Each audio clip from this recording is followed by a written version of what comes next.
So here's another pivot table, and here is yet one more. I'm going to have to right click that and take my grouping back down to just month so it looks a little bit better. And look at this. I've got my sales data here. So each color is a salesperson, and it shows me each month my overall sales. And then I could see kind of like how each salesperson did within that stacked column. Or I could switch these. So right now I'm looking at it by month. Each column's a month. I could switch these, and now each column is a salesperson, and each color is a month. So it just kind of like pivoted my data, which is thus why we call them, or Microsoft decided to call them, pivot tables and pivot charts.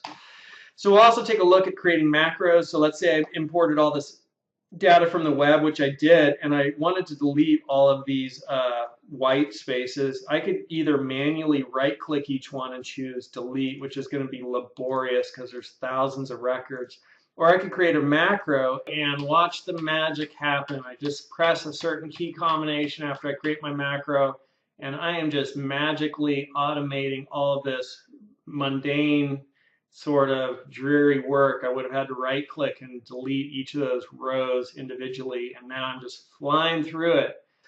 I'm going to teach you how to sort and filter data. I'm going to show you how to integrate Word with Excel and how you could either link or embed Excel data tables, spreadsheets, pivot tables, charts, graphs, all that stuff. You can bring it from Excel and put it into Word. So if you're building a report, which I used to do at the Real Estate Land Use Institute, you could have your report, you could have your data, and as you work with your data and change figures from year to year, your report will automatically update. So as you come out with a new report each year, it's just looking to the data that's there, so that, it's pretty awesome.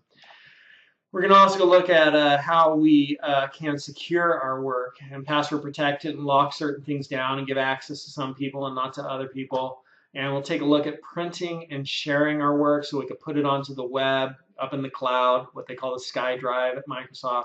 And we could allow people to either see it or also to see it and edit it, collaborate with us on it.